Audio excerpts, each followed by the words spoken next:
হয় নমস্কাৰ আজি আমি কথা পাতিম প্ৰধানমন্ত্ৰী আৱাস যোজনাৰ বিষয়ে যদি আপোনালোকে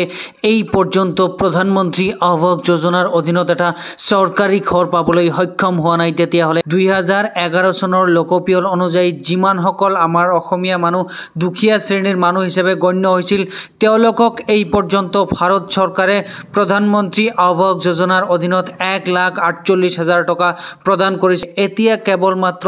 বাকি আছে 2018 চনত যিমান কেইটা দুখীয়া শ্ৰেণীৰ পৰিয়ালত নিজৰ গাঁও পঞ্চায়তৰ পৰা চৰকাৰী বিষয়া হওক বা চৰকাৰী কৰ্মচাৰীয়ে যদি যায় আপোনাৰ ঘৰত জিঅ' টেকিং কৰি সিস্টেমত আপডেট দিছে তেতিয়াহলে আপোনাৰ নামটো প্ৰধানমন্ত্ৰী আৱাস যোজনাৰ অধীনত থকাৰ সম্পূৰ্ণ চান্স আছে আপোনালোকৰ প্ৰধানমন্ত্ৰী আৱাস যোজনাৰ অধীনত যেটো 2024 আৰু 25 বৰ্ষৰ যেটো লিষ্ট ওলাইছে এই লিষ্টত নাম আছে নে নাই এই বস্তুটো আপোনালোকে চাব কেনেকে হয় আজিৰ এই ভিডিওটো যদি আপোনালোকে অতি মনোযোগৰে চাই তেতিয়াহলে স্টেপ বাই স্টেপ মই আজিৰ ভিডিওটোত আপোনালোকক বুজাই দিম যে কেনেদৰে আপোনালোকে যেটো ডিস্ট্ৰিক্টত বসবাস কৰে যেটো ব্লকত বসবাস কৰে যেটো গাঁও পঞ্চায়তত বসবাস কৰে হেইটো গাঁও পঞ্চায়তত আপোনাৰ নাম আছে নে নাই প্ৰধানমন্ত্ৰী আৱাস যোজনাৰ যেটো ভেৰিফাইড লিষ্ট ওলাইছে 2024-25 বৰ্ষৰ কাৰণে এই লিষ্টত যদি আপোনালোকৰ নাম থাকে তেতিয়াহলে এই ডিসেম্বৰ আৰু জানুৱাৰী মাহৰ ভিতৰতে আপোনালোকে ফাইনালি প্ৰধানমন্ত্ৰী আৱাস যোজনাৰ অধীনত এটা চৰকাৰী ঘৰ লাভ কৰিবলৈ সক্ষম হ'ব এইটো যেটো পেজ ইয়াতে আপোনালোকে স্পষ্টভাৱে চাবলৈ পাৰিছে এই পেজটোত পোন প্ৰথমে গুছি আহিব এইটোৱে হল প্ৰধানমন্ত্ৰী আৱাস যোজনাৰ অফিচিয়েল ওয়েবসাইট ইয়াতে আপোনালোকে পোন প্ৰথমে অহাৰ লগে লগে এইটো যেটো ওপৰত আপোনালোকে চাবলৈ পাৰিছে এবাউট তাৰ পিছত সেকেন্ড যেটো চাবলৈ পাৰিছে আৱাজ সফট এই আৱাজ সফটত আপোনালোকে পোন প্ৰথমে ক্লিক কৰিব ইয়াতে ক্লিক কৰাৰ লগে লগে প্ৰথম যেটো অপচন আছে হেতু আহিব ডাটা এন্ট্ৰি আৰু সেকেন্ড যেটো অপচন আছে ৰিপোৰ্ট এই ৰিপোৰ্টত আপোনালোকে ক্লিক কৰিব ৰিপোৰ্টত ক্লিক কৰাৰ লগে লগে তলফালে স্ক্ৰল কৰিব এই নম্বৰ যেটো অপচন আপোনালোকে ইয়াতে চাবলৈ পাৰিছে ফিজিক্যাল প্ৰগ্ৰেছ ৰিপোৰ্টছ ইয়াতে আপোনালোকে ক্লিক নকৰি তলফালে স্ক্ৰল কৰিলে এইচ নম্বৰ যেটো অপচন আপোনালোকে চাবলৈ পাৰিছে যত লিখা আছে বেনিফিচিয়াৰী ডিটেইলছ ফৰ ভেৰিফিকেশন ইয়াতে আপোনালোকে ক্লিক কৰিব ইয়াতে ক্লিক কৰাৰ লগে লগে এইবাৰ চাওক ওপৰত লিখা আছে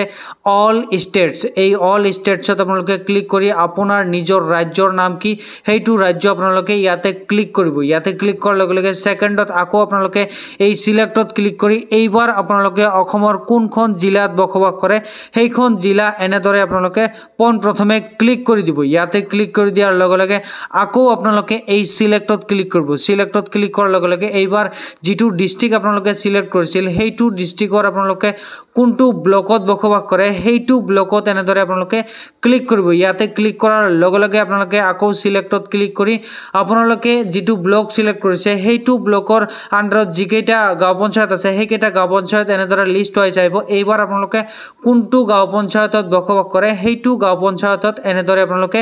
ক্লিক কৰিব ইয়াতে ক্লিক কৰাৰ লগে লগে তলফালে আকৌ সিলেক্টত ক্লিক কৰিব যেহেতু আপোনালোকে কোনটো বছৰৰ লিষ্ট চাব বিচাৰে অবিয়াসলি আপোনালোকে 2024 আৰু 25 বৰ্ষৰ যেটো নতুনকৈ লিষ্ট ওলাইছে এই লিষ্টটো আপোনালোকে চাব বিচাৰে তো অবিয়াসলি আপোনালোকে এই 2024 আৰু 25 বৰ্ষ যত লিখা আছে ইয়াতে আপোনালোকে ক্লিক কৰিব এইবাৰ আপোনালোকে সিলেক্টত ক্লিক কৰি কোনটো স্কিমৰ অধীনত আপোনালোকে চৰকাৰী এটা ঘৰ পাব বিচাৰে অবিয়াসলি আপোনালোকে প্ৰধানমন্ত্ৰী আৱাস যোজনা গ্ৰামীণৰ অধীনত আপোনালোকে চৰকাৰী এটা ঘৰ পাবলৈ বিচাৰে ইয়াতে আপোনালোকে ক্লিক কৰিব ইয়াতে ক্লিক কৰি এইবাৰ এইটো যেটো ক্যাপচা নম্বৰ চাবলৈ পাৰিছে এই ক্যাপচা নম্বৰটো ইয়াতে মাৰি সাবমিটত ক্লিক কৰি দিব আৰু নিজৰ ক্যাপচা নম্বৰটো মাৰি এই সাবমিটত ক্লিক কৰি তলফালে স্ক্ৰল কৰাৰ লগে লগে ইয়াতে স্পষ্টভাৱে চাবলৈ পাৰিছে ৰুৰাল হাউচিং ৰিপোৰ্ট তাৰ পিছত চাবলৈ পাৰিছে বেনিফিচিয়াৰী অৰ্থাৎ কি যাৰ নামত প্ৰধানমন্ত্ৰী আৱাস যোজনাৰ অধীনত চৰকাৰী এটা ঘৰ হৈছে তাৰ নামটো ইয়াতে স্পষ্টভাৱে চাবলৈ পাৰিছে আৰু যেটো প্ৰধানমন্ত্ৰী আৱাস যোজনাৰ যেটো ৰেজিষ্ট্ৰেচন নম্বৰ আছে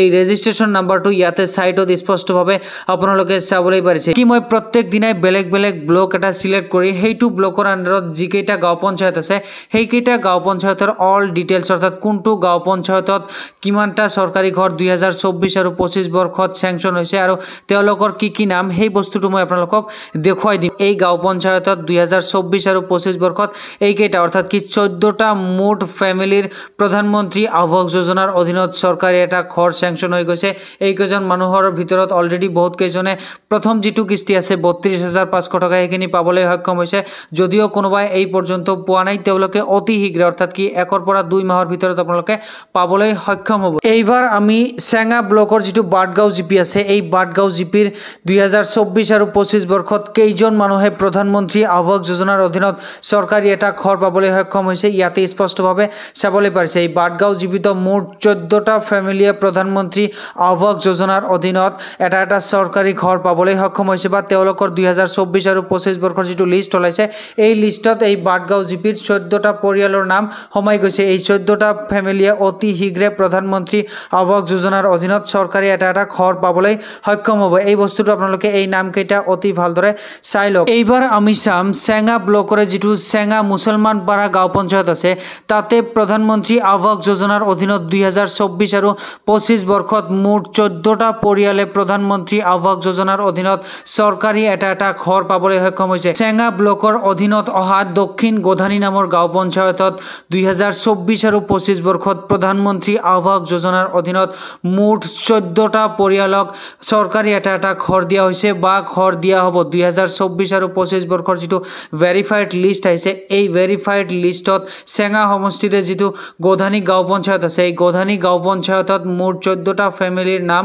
আহিছে আৰু এই 14টা ফেমিলিয়ে অতি শীঘ্ৰে প্ৰধানমন্ত্ৰী আৱাস যোজনাৰ অধীনত চৰকাৰী এটা ঘৰ পাবলৈ সক্ষম হ'ব। হাৰিপুৰ নামৰ যিটো গাঁও পঞ্চায়ত আছে, এই গাঁও পঞ্চায়তৰ অধীনত 2024 আৰু 25 বৰ্ষৰ যিটো প্ৰধানমন্ত্ৰী আৱাস যোজনাৰ ভেৰিফাইড লিষ্ট ওলাইছে, এই লিষ্টত এই যিটো মই গাঁও পঞ্চায়তৰ নাম ক'লো, এই গাঁও পঞ্চায়তত মুঠ 14টা দুখীয়া শ্ৰেণীৰ পৰিয়ালৰ নাম প্ৰধানমন্ত্ৰী আৱাস যোজনাৰ যিটো লিষ্ট ওলাইছে, এই লিষ্টত আছে। আৰু কোন মানুহে ফাইনেলি প্ৰধানমন্ত্ৰী আৱাস যোজনাৰ অধীনত চৰকাৰী এটা ঘৰ পাব, তেওঁলোকৰ লিষ্ট ইয়াতে স্পষ্টভাৱে চাবলৈ পাৰিছে। এই লিষ্টসমূহ চাবলৈ পাৰিছে। এই লিষ্টসমূহ টোটেলি 2024 আৰু 25 বৰ্ষৰ যিটো লেটেষ্ট নোটিছ আহিছে বা লেটেষ্ট যিটো ভেৰিফাইড লিষ্ট আহিছে, এই ভেৰিফাইড লিষ্টত এই কেইজন মানুহৰ নাম অন্তৰ্ভুক্ত হৈ আছে। বৰপেটা ডিষ্ট্ৰিক্টৰ চেঙা যিটো ব্লক আছে, চেঙা ব্লকৰ অধীনত অহা কাছুমাৰা যিটো গাঁও পঞ্চায়ত আছে, ইয়াতে 2024 আৰু 25 বৰ্ষৰ যিটো প্ৰধানমন্ত্ৰী আৱাস যোজনাৰ যিটো লিষ্ট ওলাইছে, এই লিষ্টত মুঠ 14টা দুখীয়া শ্ৰেণীৰ পৰিয়ালৰ নাম অন্তৰ্ভুক্ত হৈছে। সেই 14টা পৰিয়ালৰ নাম কোনে প্ৰধানমন্ত্ৰী আৱাস যোজনাৰ অধীনত চৰকাৰী এটা ঘৰ লাভ কৰিবলৈ সক্ষম হৈছে, তেওঁলোকৰ লিষ্ট ইয়াতে স্পষ্টভাৱে চাবলৈ পাৰিছে।